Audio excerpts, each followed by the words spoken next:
Mr. President, Professor S.M. Griffin, Professor Woodwardia, chairpersons, ladies and gentlemen, it is a great privilege and honor to introduce Dr. Raman Goel, currently President of Indian Association of Gastrointestinal Endosurgeons, who is going to deliver the presidential oration during INDO-UK Surgicon 2020 IAGES and RCS Edinburgh Collaborative Conference.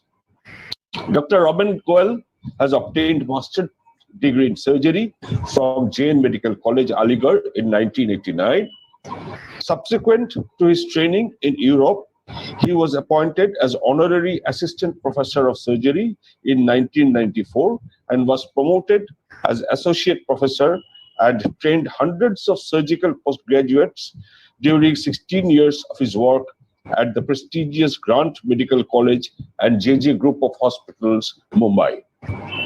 He became Fellow of International College of Surgeons, FIAGES, and Honorary Falls in Advanced MAS Surgery by IAGES and Honorary FMBS by Obesity Surgery Society in February 2020. He was granted FRCS Edinburgh during the last on-site convocation on 13th March 2020. In the year 2000, he became the second surgeon to start bariatric surgery in India, and from 2011, he started practicing bariatric and metabolic surgery exclusively with several unique distinctions to his credit as follows. He is the first Indian surgeon of excellence in bariatric and metabolic surgery by Surgical Review Corporation, USA, in 2016 to 2019. His Center of Excellence in Bariatric and Metabolic Surgery by Surgical Review Corporation, USA, in 2016-2019. Center of Excellence in Bariatric and Metabolic Surgery by Obesity Surgery Society of India, 2019 and 2021. Currently, he is the Director, Center of Metabolic Surgery, Wockhardt Hospital, Mumbai, India. He is founder member of Obesity Surgery Society of India. He was president of All Indian Association of Advancing Research in Obesity and hosted 5th Asia Oceania Conference of Obesity in 2009 in Mumbai. He is current president, Indian Association of Gastrointestinal Endosurgeons. He is in the Board of Governors of ELSA and IFSES both. He is the chairman of Scientific Committee, World Congress of Endoscopic Society Surgery, WCES, in 2024. He has over 20 publications in peer-reviewed index journals, editor of textbooks of laparoscopy, and has contributed multiple chapters in various books. He was co-chief editor of Journal of Obesity and Metabolic Research. He is an associate editor of Journal of Minimal Access Surgery. He is an editorial board member of Indian Journal of Surgery. He is reviewer for International Journal of Obesity, SOARD, Obesity Surgery, JMAS, and Indian Journal of Obesity. He is a great team person with unique leadership qualities.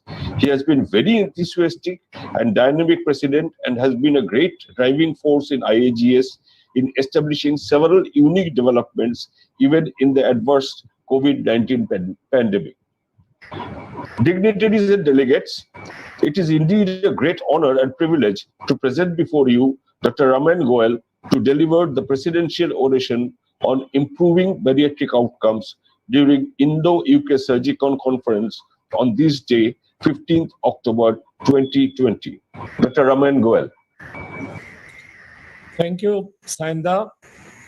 That was a great privilege to hear these words from you, the man who immediately preceded me and from whom I have learned most of the administrative qualities of a president. So Saindev Das Gupta, who is immediate past president right now, I worked with him as treasurer of the association, and we have worked very closely for last 4 years for the association. So thank you so much for the kind words. Friends, before I go to my oration, I would like to say that IAGES had been a great learning experience for me. I I became member of IAGES in 1996, but I realized that these associations bring people together, and they help a person evolve beyond the technical aspect as a person, help them mature, help them learn interaction, and help them support others who need that support at a particular time in life. So thank you all the seniors, all the youngsters, and all the team members who had been working with me tirelessly to make this conference successful, and many other ventures that we have done in last 1 year with IAGES. I'll start my screen share. So I bring greetings on behalf of my Center for Metabolic Surgery, which is in Mumbai, and it's a great honor that I speak at a program which has been jointly organized. This had been a dream program for me for last 3 years. I had offered Dr. Saindev Dasgupta during his presidency that we should have this program in Edinburgh, but he was of the view that you should do it. And when it got cancelled because of COVID, I was really very disappointed. But once Dr. Pavninder agreed to host it on a virtual platform, there was no looking back. And I'm so grateful to the leadership of Royal College of Surgeons to support us all the way. The topic of my oration that I chose was on improving bariatric outcomes. I am doing only bariatric surgeries for last 10 years. From 2011, I stopped doing general surgeries. So I do only laparoscopic bariatric surgeries. And it had been an ongoing struggle to make the surgeries simpler, safer, and to improve outcomes. And today, in this next 20-25 minutes, I'm going to share my experience, my journey in the bariatric world. This is the core team that we have, which includes a physician, my fellow, the dietitians, my gastroenterologist colleagues. And bariatric, as we all know, is a teamwork.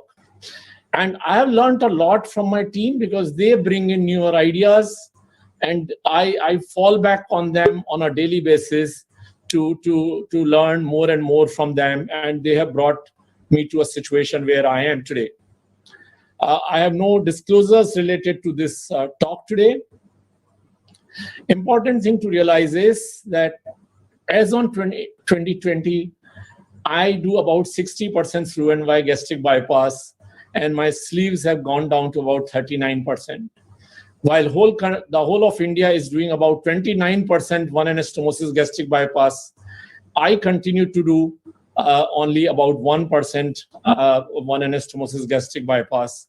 And this mix keeps changing every 2 to 3 years, and I believe there is a valid reason for that. First and foremost, I would like to acknowledge all those patients who came to a medical college, a public hospital, and trusted me at a time when I was very young, and even I was not sure about my capabilities, and they trusted me more. And all those patients who come very well informed with Google knowledge, and who challenge our team's understanding, my understanding on a daily basis, and that pushes us to learn more about disease and about surgery. So even after about 12 years of doing laparoscopic surgeries, once I started bariatric surgery, suddenly there was a crisis of confidence. We were doing laparoscopic inguinal hernias in 1994 or so. We were doing nephrectomies in 1996. And then when we came for bariatric, it was a major crisis because we didn't understand the disease well. We were not sure how the procedure will work out in long run, how safe it will be, what will be the outcomes. And this reflected in my conversation with my patients, and they had lack of confidence in surgery and surgeon. And this was a major crisis for me. The first turning point in bariatric journey came when I joined this association. My mentor, Dr. Dhure Patil, took me to one of these meetings where they were all physicians and dietitians and endocrinologists sitting, and we used to have conversations going for hours. And I learned so much from them that I basically realized how the obesity works, how the comorbidities happen. I think these were equally important as any surgical technique. I learned to understand how to explain the expectations of patients, what is actual weight loss and what is the difficulty in maintaining weight. I think those were very important learning points. And the second turning point came when I visited Professor Mel Phoebe for my ASMBS preceptorship. This was again a major issue because this gentleman would do technical modifications of the standard procedures and was able to improve outcomes. First time I realized, because till that time I knew about cholecystectomy is cholecystectomy, but first time I realized doing few extra steps and you can assure patient better outcomes. So I realized that surgery is beyond the basic technical skill. It's developing excellence in your technique. And once I came back, I started deconstructing surgery and deconstructing postoperative care. So standardized surgical steps and tried to improve postoperative care and counseling for the patients. And I think that helped a lot in long run. Then somewhere in 2008, as the metabolic surgery became fashionable all over the world, I traveled to the other part of the world in Brazil to visit Dr. Orio de Paula, to see him operate and pick up some fine points on island transposition. That gentleman is basically a physiologist. He's a surgeon, master surgeon, but he explained me the physiology of diabetes, how liver is so important in insulin resistance, what is the role of nerves in diabetes, and all those things, and how he applies it for surgical improvisations. So I think his number of publications and his safe outcomes, because he was an outlier in his own country and he was very, very careful that there should be no complications, made me focus more on safe outcomes and importance of publications.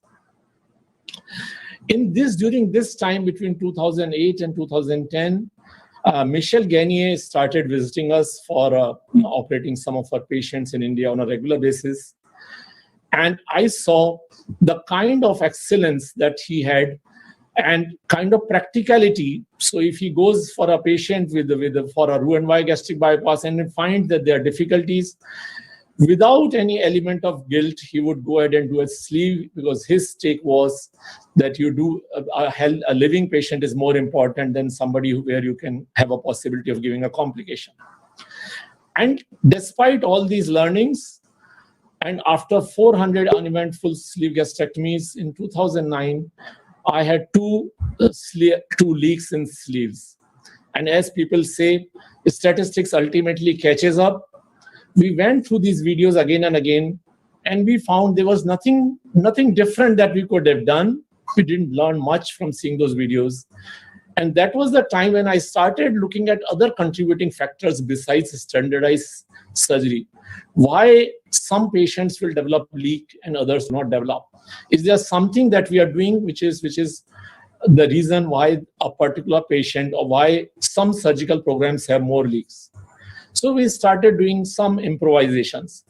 Now these improvisations included some surgical improvisations, some non-surgical improvisations like oversewing, like using glue. One of the things that I had during a discussion with the nutritionist was not for the complications, but for the purpose of improving outcomes, was portion control eating. That nutritionists keep patients who are obese patients on portion control eating without surgery. And we've started following this, and we published this later with my fellow and my nutritionist as part of the team. And this is what I'm going to explain to you in detail.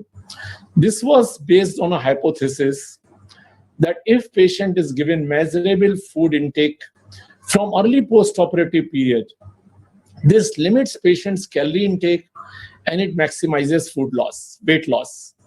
Now, this hypothesis is contradictory to what most of the bariatric surgeons are told, that patient can eat till full, patient eats for satiety.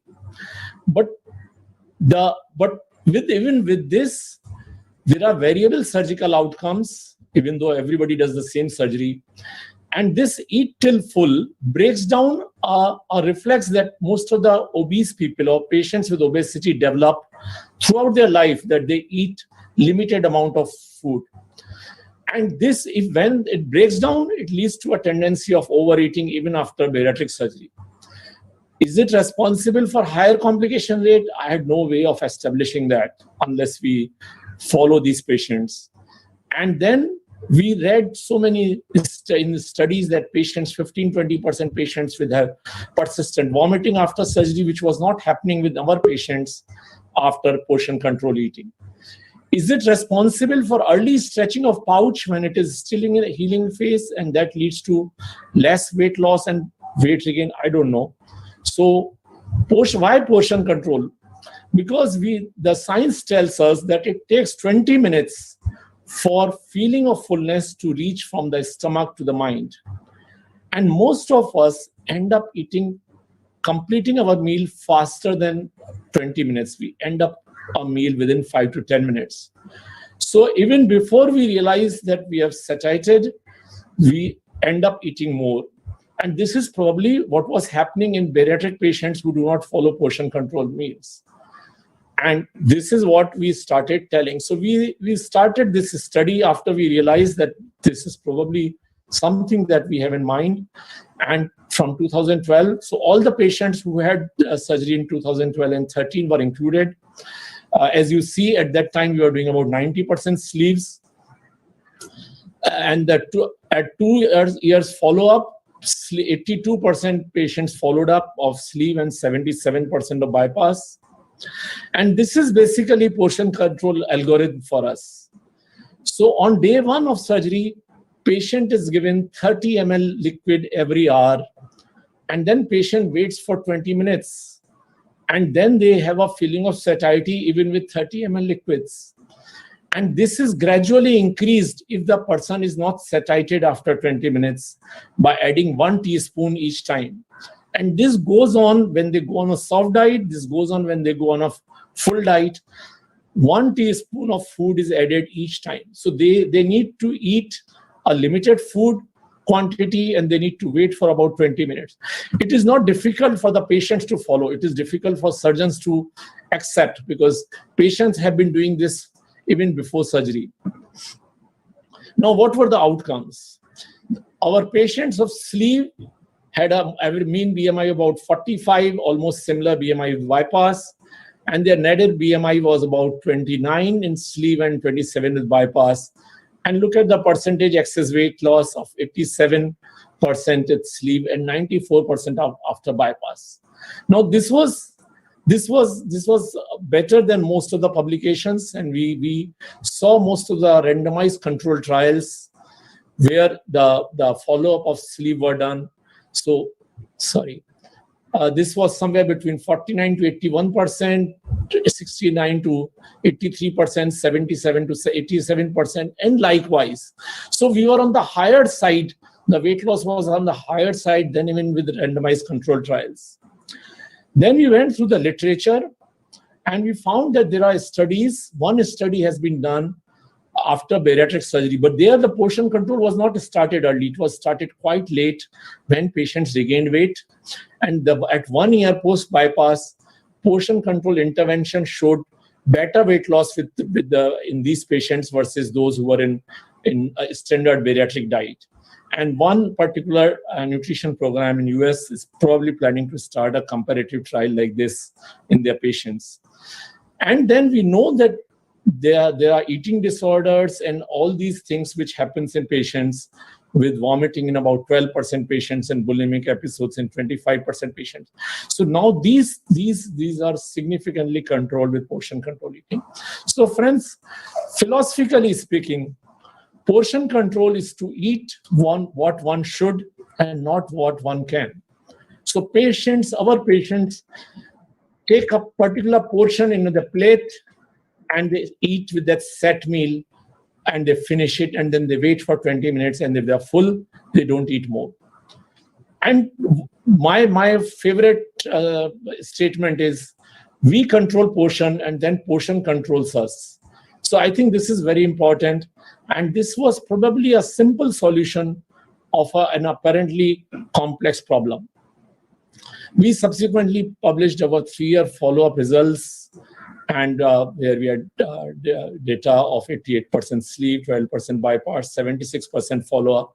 And you can see the weight loss was quite good with bypass at 3 years. It was still about 86%.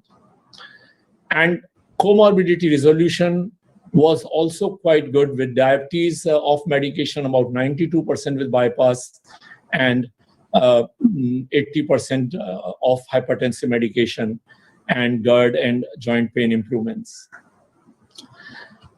Complication rates in this particular group of patients, as you can see, besides the de novo GERD, leak mortality and revisional surgeries in these patients of those 2 years, 2 years of follow-up, 3 years of follow-up of those patients was 0%. And this we had been able to maintain for many years. And this is something that keeps baffling us, that is it the diet, post-operative diet, which was the reason for many of these major complications. Subsequently, we published about 5 years sleep outcome studies saying is sleep gastrectomy over-criticized. And even here, we see a weight loss of about 69% at 5 years in about 70% follow-up rate. And this is, again, comparing it with various randomized control trial, shows a weight loss which is almost at par with the randomized control trial. And this is important for us. Then we did a survey last year of Indian bariatric programs, and we were amazed that 84% of Indian bariatric nutritionists are following portion control method for meals instead of eat until full. And this also reflects in the complication data that we have from India, which I have not here, but will probably share some other time, which shows that overall complications in India are around 3.5%. Now, besides this portion control eating, I have other outcome studies. I'll quickly run through it. One of the important guideline that we came across, which is the ASMBS guideline, was that patients should be put on 2 weeks of liquid diet to reduce weight and to reduce liver volume. But please note the highlighted part, this guideline was downgraded due to inconsistent evidence. And this guideline came because of my friend from New Zealand had published the paper somewhere in 2006 that how the liver size reduces. So I believe that this was a barrier to bariatric surgery, because before that, patients were routinely operated without any liquid diet. So we did a study with our sonologist who measured the liver in various dimensions, including the dimension in which Dr.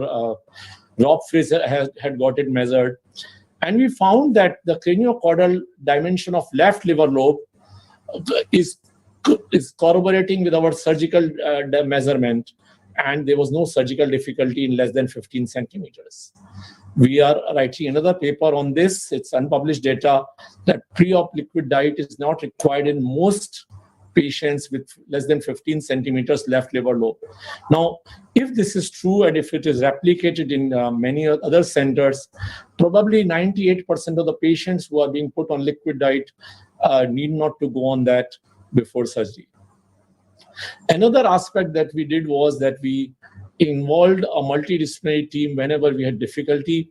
And this particular diagnosis, which is mesenteric panniculitis, which we published 3 years back, I believe, first case series after bariatric surgery, with patients presenting with effusion, ascites, parietal thickening, and gradually progressive obstruction, intestinal obstruction, with diagnosed only on CT scan and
Hello, ladies and gentlemen.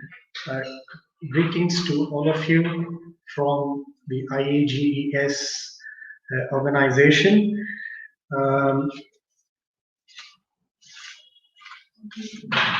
Now, let me first start off by thanking IAGES for giving me this opportunity to wrap up this session, the HPP session of the INDO-UK Surgicon 2020. I hope all of you have enjoyed listening to these lectures, the recorded lectures, as much as you have enjoyed the real conference in October 2020. And I have to say it was an absolute privilege and pleasure and honor for me to have been the scientific committee secretary for this historical conference. I thank the president and the IAGES committee for having bestowed that responsibility on me, and I have to admit that I would not have been able to deliver my duties in compiling this scientific committee scientific program without the help, advice, guidance of all my colleagues and seniors within IAGES, and I immensely thank them for that. Just to give you a bit of a background of this scientific program, we actually started preparing on the scientific program some 10 or 11 months before the actual conference. We had initially designed it for the real conference, but unfortunately COVID pandemic broke out, and so we had to redesign the program to fit in with a virtual conference. And that was quite challenging because none of us had much of experience about conducting virtual conferences, and there was no precedent to it. So many of us were learning along the way about how to get this conference as lively and as interesting as possible. So we had several brainstorming sessions. Many of us we got together. I think we must have had about 10 or 15 meetings over a period of 6 months before we decided on this final scientific program, which I hope all of you would have liked. And we tried to keep this scientific program as balanced as possible. In keeping with the motto of IAGES, we wanted to make sure that there's an equal representation of all subspecialties. So it was a 2-day conference. We tried to divide the time equally. We divided the entire conference into 8 subheadings. Hernia, colorectal, endoscopy, and upper GI on day 1, general laparoscopy, bariatric, HPB, and robotics on day 2. And we also ensured that the pattern for each of those subheadings was exactly the same, so that there is no discrepancy, so that the audience gets a good flavor of the various specialties that they're interested in. And it was challenging because it was almost like having four conferences in parallel on one day, and like having 8 different themed conferences over a period of 2 days. But I'm happy that it went on well, and we had thousands of delegates logged in from not just from India but from all over the world, and the feedback that we received was excellent. And I thank everybody who has been behind this conference to make it a grand success. On top of that, I would also like to add that we had a number of free papers submitted to us in the form of abstracts from trainees, again from all over the world. Unfortunately, the timing was limited, so we could only accommodate 4 free papers in one subheading. So that left with almost 100 to 150 free papers, which we had to leave out. But then we thought we should give them a platform to present. And so between sessions, we had a number of trainees present their work, and they were also marked by a team of judges, and prizes were given towards the end of the conference. There was a lot of hard work which went behind the scientific program, and it is a team effort, and I thank each and everyone who's been behind this work to make this conference a grand success. And I hope you're continuing to enjoy the recordings of this conference, which is being telecasted now and over the last few weeks.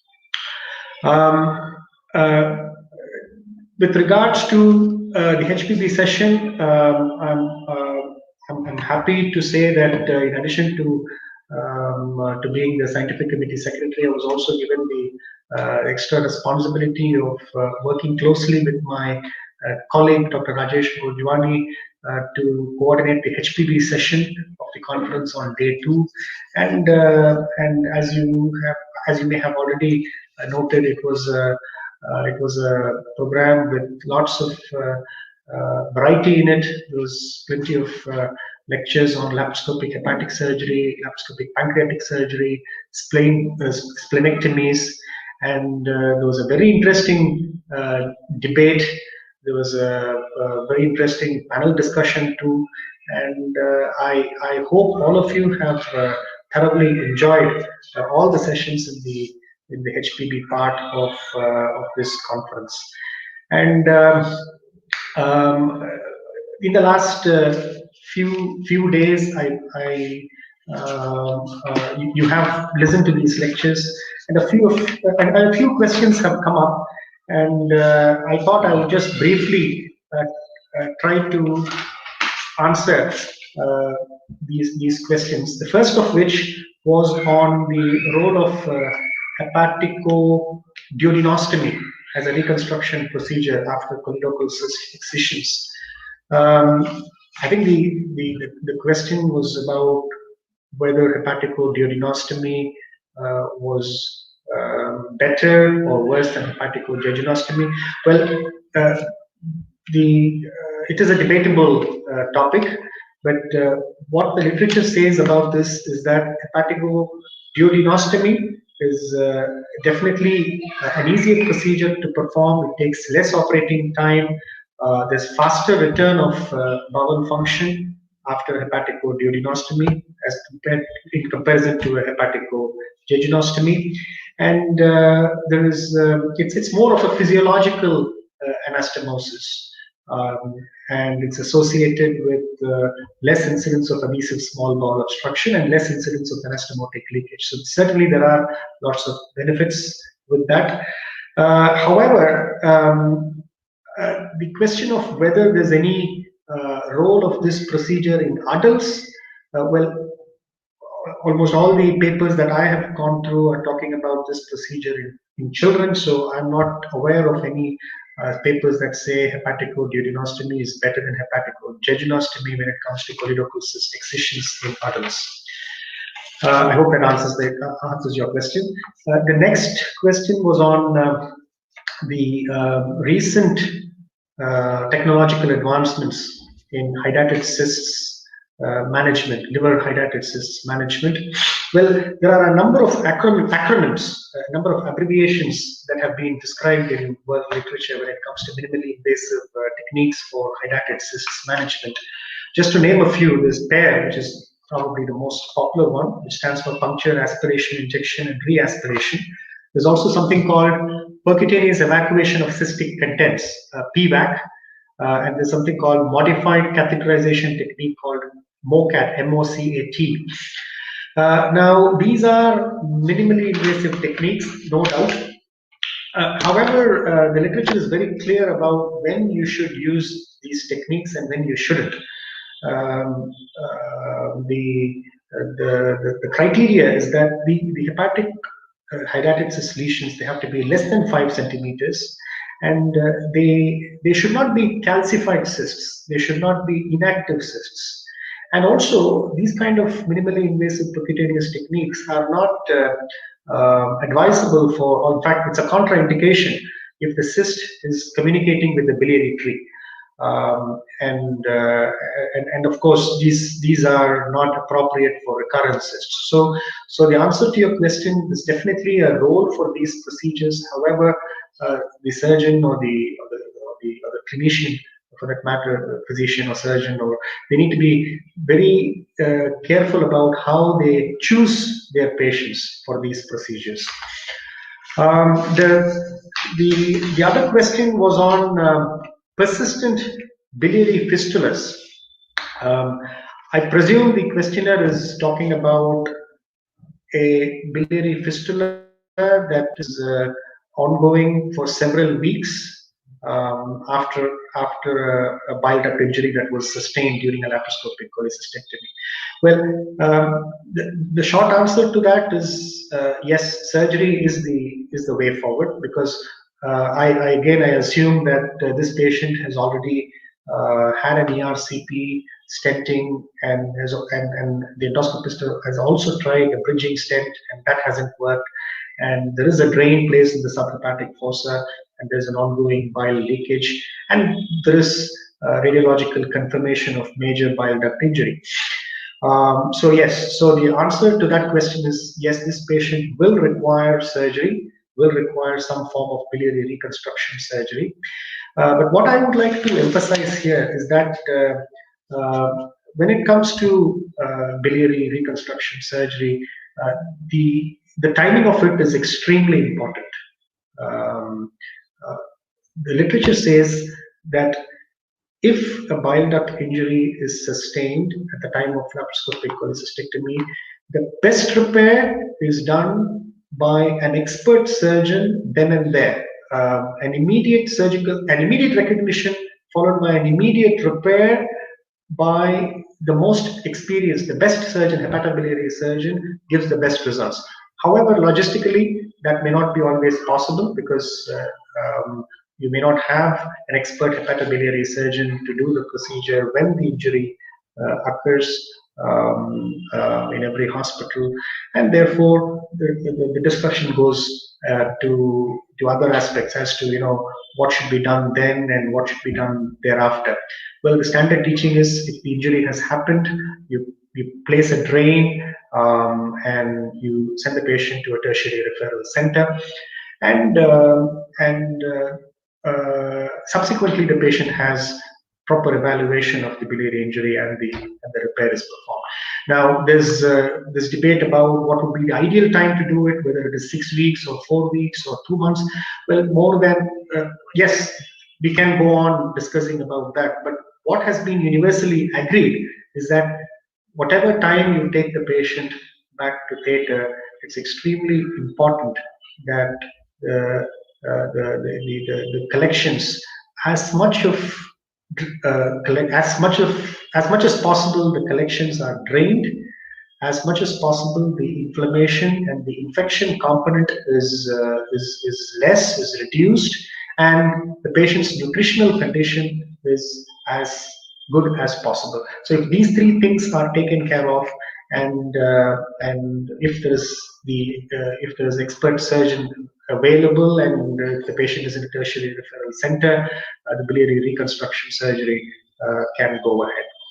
So I hope I have answered those three questions that have come along in the last few days during this recording. And again, I thank all of you who have logged in and who have been watching these programs. So lastly, I just want to use this platform to pass on a message. The Honorary Secretary has asked me to inform all of you that the online FIAGES courses will be resuming shortly, possibly within a month or so, after a short period after a short gap over the last few months. And further information regarding those courses would be available on the website iages.in. If any of you is interested in applying for those courses, please visit the websites or please get in touch with the Honorary Secretary of IAGES. Once again, I thank all of you for participating in the programs, and I hope this was beneficial for you. Thank you very much for your attention.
Thank you, Professor Udwalia sir, for your passion for perfection, courage, and conviction. We will move on to the next oration. It's to be given by our IPSIS president, the International Federation of Society of Endoscopic Surgeons, Dr. Zundel, a Colombian surgeon by birth, but a global surgeon by his sheer hard work.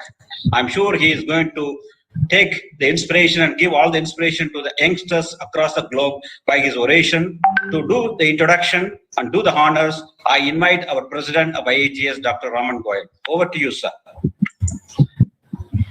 Friends, it's my great privilege and honor to present Dr. Natan Zundel, currently the president of IPSIS, to deliver the presidential oration during Indo-UK Surgicon 2020, jointly organized by IAGES and the Royal College of Surgeons, Edinburgh.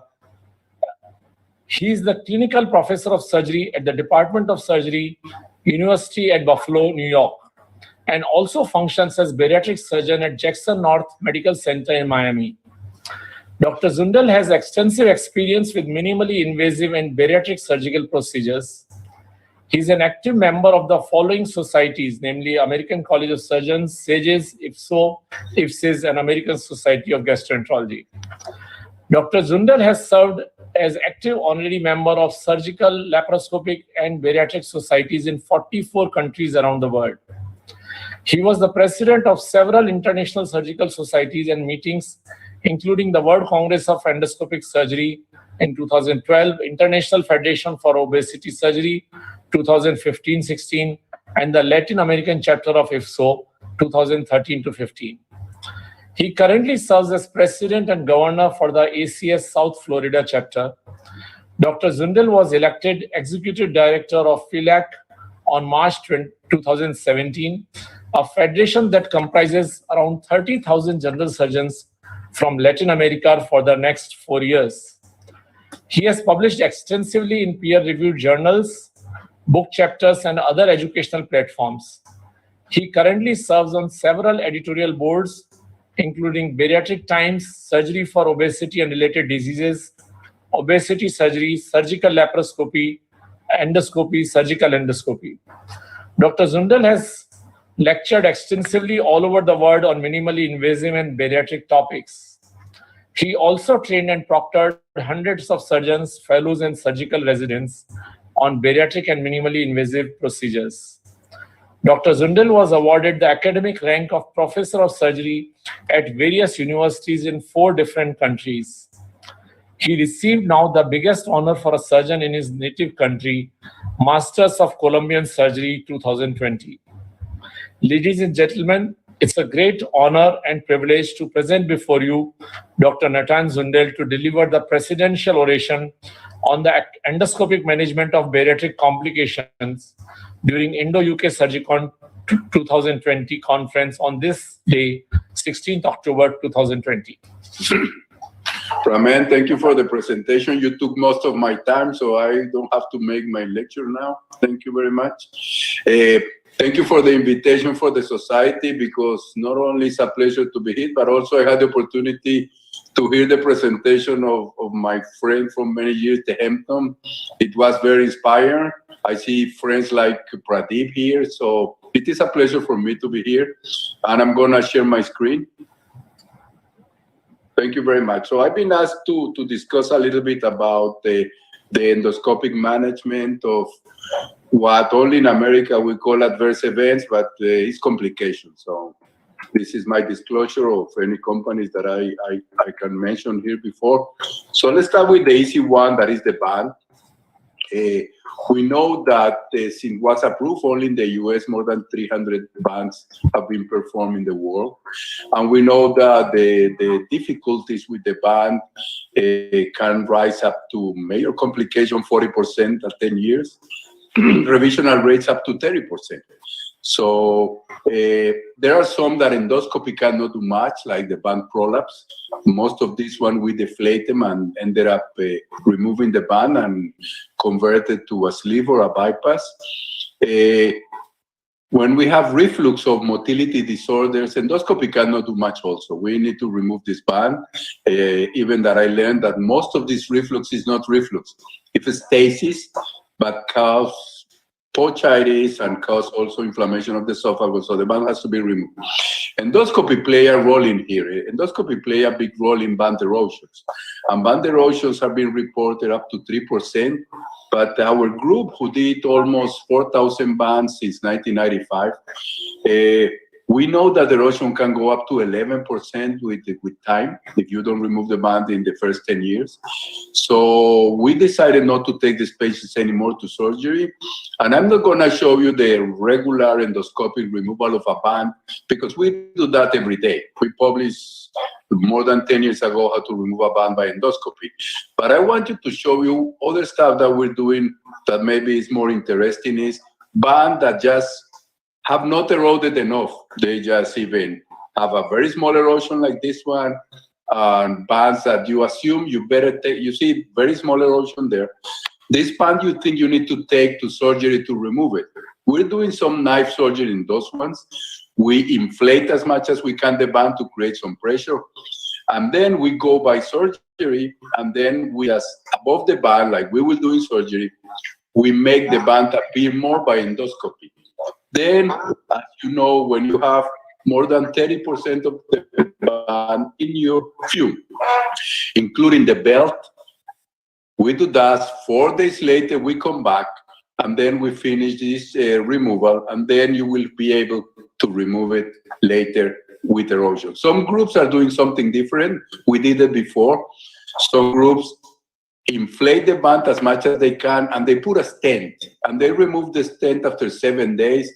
The contact between the stent and the band inflated create that erosion. We find this be safer, and then you can remove the band, as you can see here. So you don't have to take these patients to surgery. And then 3 to 6 months later, you can convert this procedure to whatever you want, and the band is not there anymore.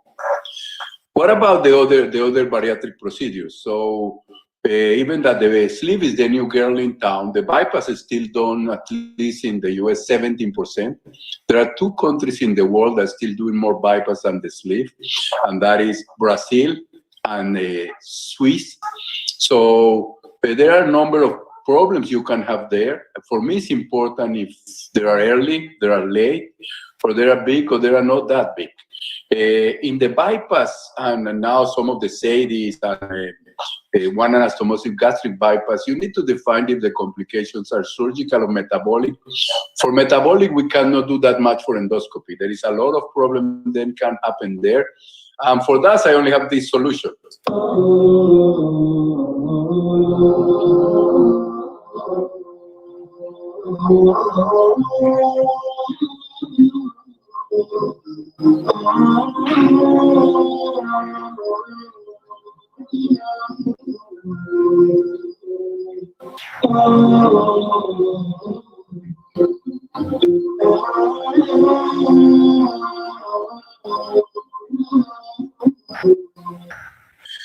So if the problem is metabolic, look for the origin. That's a very easy thing to do. So look what is going on and repair that one. But if the problem is surgical, cannot be that easy.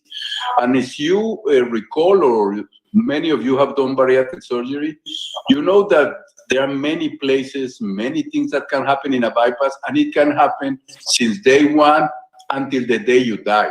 Because you never away from complications when you have a bypass, and that is the reason people more to the sleeve. Some of the patients ask it more because they don't want to have that problem in their minds. So bleeding we can do a lot by endoscopy, but we need to differentiate if it's acute, that will be intraluminal or intraabdominal. Sometimes for intraabdominal, we cannot do that much. Intraluminally, we can do a lot.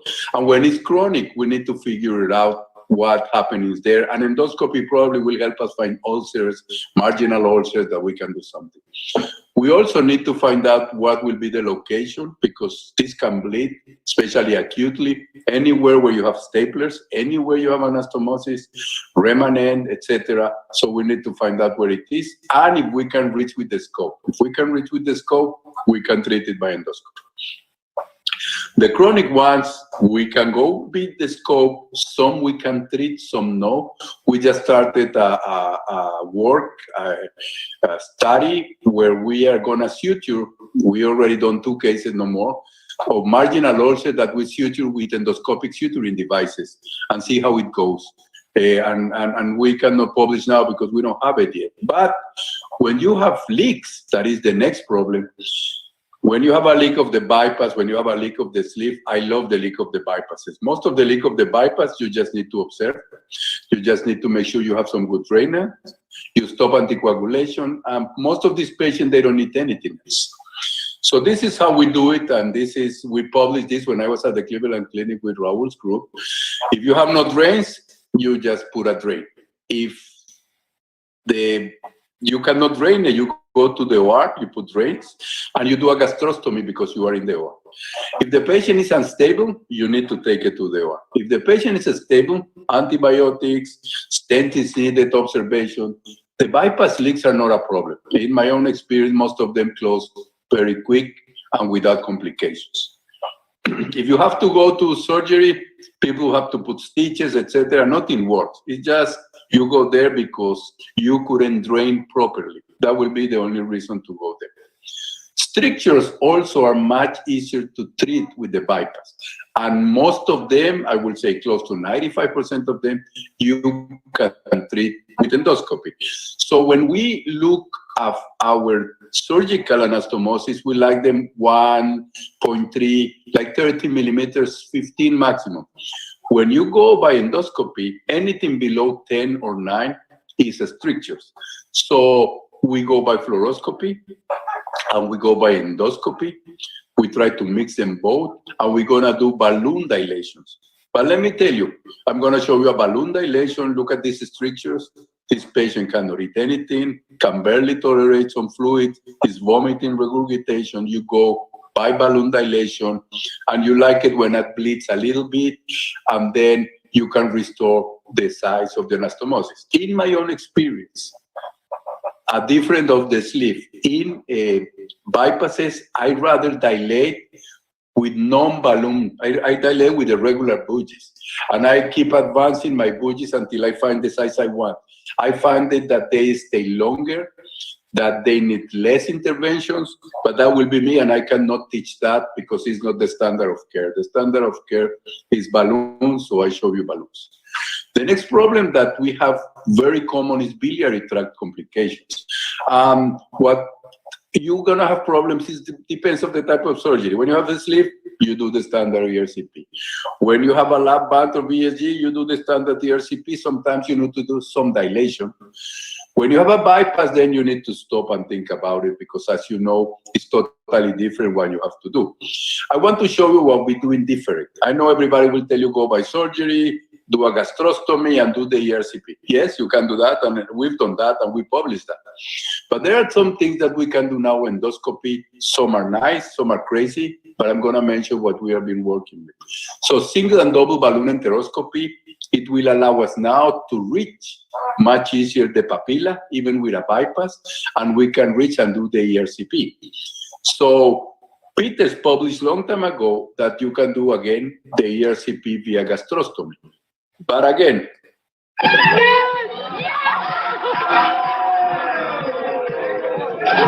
you can get problem with endoscopy. Sorry, we can get problem with endoscopy. We can get problem with the ERCP. I didn't show you something that maybe was important, but some groups are doing now perforation and stent between the pouch and the remnant. And that way they can go through the stent and do the ERCP.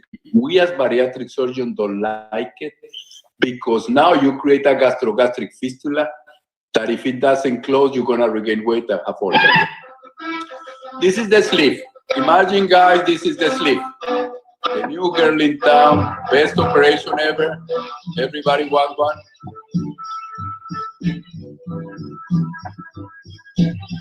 And if you hear the expert today, you can cure diabetes, you can cure any metabolic problem, migraine with a sleeve. He's Superman. Yeah.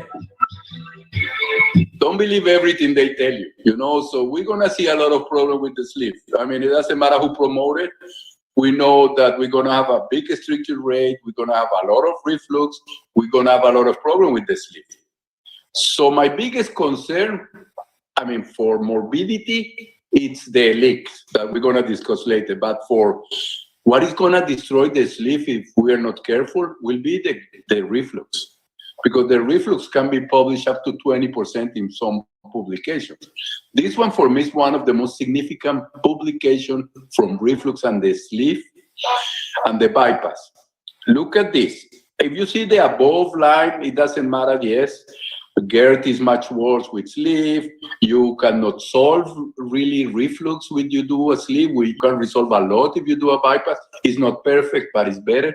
But if you see the table below, is if you have reflux before the sleeve, or you didn't have reflux before the sleeve, look at the difference in these three parameters. If you have reflux before sleeve, complications are higher, revisions are higher, and you fail more in half weight loss. So not only you're gonna have more problems, but you can also have more failures. So reflux before the sleeve, if it's significant reflux, should be a no indication to do a sleeve. This is, we published this already 2 times, the last one in the book of the perfect sleeve. We needed to develop our own algorithm to try reflux after the sleeve, and then I'm going to show you what we do. Because it's so complex, the problem, that converting to a bypass is the easy solution. But when you see a lot of these patients, as we do, because we get a lot of referral for many places, most of the patients, they did go to the sleeve because they didn't want to bypass. And now you tell them after 6 months, 1 year, that now they need a bypass. They don't accept it. So if the patient have normal anatomy with good weight loss, we give them conservative treatment. If it works, we don't do anything else. If it doesn't work, we do 2 types of endoscopic interventions. We do dilation of the sleeve to reduce the pressure with balloons, achalasia balloons, and we do radiofrequency like a stretta to increase the pressure of the sphincter. I don't like a stretta for primaries, but it works well when you have this type of problem. If it doesn't work, we convert. But why I'm gonna try to change normal anatomy and good weight loss, we just need to focus in the reflux. If you have abnormal anatomy and you have inadequate weight loss, it's very easy. You go to a bypass. That's a very easy one. Endoscopy doesn't have a role. In the middle, when you have abnormal anatomy but good weight loss, you need to look if you have hiatal hernia or dilated fundus. Endoscopy doesn't have a role there. This patient has to go to surgery. When you have strictures, kink, then endoscopy have a big role again, because we learn, especially with the strictures, if we dilate with achalasia balloon aggressively up to 3 times if necessary, 97 to 98% of these strictures are gone and the reflux is treated. So we have a role for endoscopy there. So we can create the stenosis for many reasons. Some of them we can repair, some of them don't. We published this in 2010 about the strictures, and we say there that we can do some things like knife myotomies, we dilate with a achalasia balloon. The editorial almost killed us, that we were crazy, that all the strictures have to go to bypass, but that's what most of the people do today. And that's what I suggest.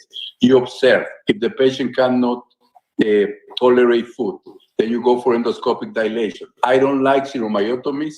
I spoke even with Jack Himpis, they are not doing it anymore. Some people converted to bypass very quick. But I like to think that you need to go and evaluate very well the size of the stricture, the length of the stricture, and when you have a small stricture that is not very long, always endoscopy has a role. When you have a long stricture that is a very, very, very narrow, maybe you will think it in the bypass already. How we do that? We do pneumatic dilation with a achalasia balloon. And I want you to tell you very quick what we do. We use fluoroscopy, we do endoscopy, and we are very aggressive. And I want to show you one case that has also a leak. You can see up there there is a leak, what you see like purple. So remember, every time you have a leak, if it doesn't close easy, it's because you have a stricture or a high pressure system. So we identify the leak, and then as we advance, we're gonna look how strict it is, as you can see in the endoscopy there. So this one we're gonna dilate, because if we are able to reconnect and dilate all this body of the stomach, we will improve. Look at this stricture. We need to dilate that one, at least try to dilate them in 2 or 3 times to treat the fistula. As you move back, as you move down, start to open again. So you don't need to dilate that one. So look what we do. You go by fluoroscopy, you are in the endoscopy, you control exactly where you are. We use some clips as mark outside of the patient, so we know exactly where we are. And then we dilate with the balloon under fluoroscopy control until it opens. And yes, sometimes we like to see some bleeding there in the circumference, because it makes you did a good one. The GIs don't like to do that. They do a Calatia balloon for 2 minutes. We leave this balloon for 5 or 6 minutes with 35 psi, and that's very concerning to them. But look how it opened. And then at the end, you get a very good tube that probably will also help you to close the leak, and you treat the strictures. The leak is, as I hear some friends call it, the mother of all storms. The leak of the sleeve, for that reason, for the high pressure system, because you don't have vascularization there, is high. Even that it's been published that the risk of leak is up to 2.4%. This is the people who publish. What we get from other places that they don't do 50, 100 a year, they do 20, 30, the leak is higher. And then we need to define if it's proximal location, if we can manage by endoscopy, or what to do with it. And in the past, after we did the international consensus with the Cleveland Clinic, we decided that most of them will be treated with a mixture of dilation and stents. And as you are aware, we move away a little bit from that. Early ones, 7 days, we don't do much. We do like the bypass. From 7 to 14 days, we try to use stents and dilation. After that, they don't work much. The other thing we've been doing that is interesting is we either suture in place the stent, because one of the big problems of the stent, they move, as you can see here. We anchor that stent, and this has been helping a lot. The problem is the cost. The device is like $2,500 to put 2 stitches in a stent. So that's very difficult. But what we're doing is we use the device to suture the leak. And then above that suture, or in the luminal, we put the stent and we suture it. So we use the device for many things, suturing and stent, and it's been working for some of the cases. But when some of the group published this, the stents we have in the US are not good. We have to put 2. There are some very good stents in Korea and Argentina that have the shape of the sleeve. If you place it at the right time, if you fix them, there is a very low complication rate, but there is a very high success rate. But we need to move some other stuff. And as you can see, like this publication, is the pigtail. Some groups are using pigtails, and I think pigtail is the way to go now for some of those leaks after 7, 14 days before they become chronic. The thing with the pigtails, you need to take care more of the patient. I know some people are using vac sponges that keep the patient in the hospital for a month or so. You need to take care of that every day or every other day. With the pigtail stone, you can send the patient home, you can put the pigtail, then you can remove them. And as you can see here, again, you can use endoscopy, fluoroscopy, and you position very well the pigtails where you want them to be, and that will treat most of the leaks if needed. The chronic leak, we published in this SAGES manual a long time ago. There had been the second one, a gastric septotomy for the chronic abscesses and the chronic drainage. And also they almost kill us again. But that's what we do now. We do, in a chronic fistula, we do dilation.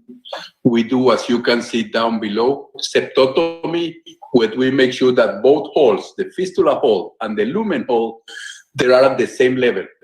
So then gravity won't take it to the fistula, because the fistula is also higher here. So most of the gravity will take the leak to the fistula. If you lever them, then they go to both sides and the fistula start to close. And this has been working very well for our chronic fistulas. So this is scary, chronic fistulas. I've seen patients 2 years, 1.5 years in a hospital in Brazil, for example, because of chronic fistula. So we cannot do the same with chronic fistula like we do here. We put them stents, we take them to the OR. This is the best example of what Einstein said. You don't expect to do the same thing and then get a different result. This is not going to happen. You need to do something different, because if it doesn't work, the septotomy, you ended up doing transection, big surgeries, total transection of the anastomosis, esophagojejunostomies, and that will be a problem. So for us, when we published in 2010 what you do for these patients, depends what you find, depends the patient history, depends why you're doing this to the patients. But more important, and that is my last slide, is surgeons like to think with their brain and with their heart. So surgeons, we have the tendency to think that one complication, one failure of a surgery, we can solve with another surgery. If you have a leak, let's do a surgery to prevent the leak. If we have a structure, let's do a surgery. We don't lose weight, do another surgery. We regain weight, do another surgery. I think it's about time that we think with the heart, with the brain, admit surgery is not perfect, and most of the problems we can solve between endoscopy, percutaneous intervention, radiology, and also will be much cost effective for the system and for the patient. Maybe it won't be that good for us economically, but it will be good for everybody. So I want to thank you again for the invitation. And I know it was a long topic, but I hope you kind of enjoyed. Thank you very much, guys, and good to see you, everybody. Thank you, Dr. Zundel. It was a really very exciting, entertaining speech you gave, like drinking a Colombian coffee. I think I am having our Bangladesh Society of Surgeons President, Dr. Togidil Alam, to give the formal vote of thanks in this August gathering. Over to you, sir. Thank you.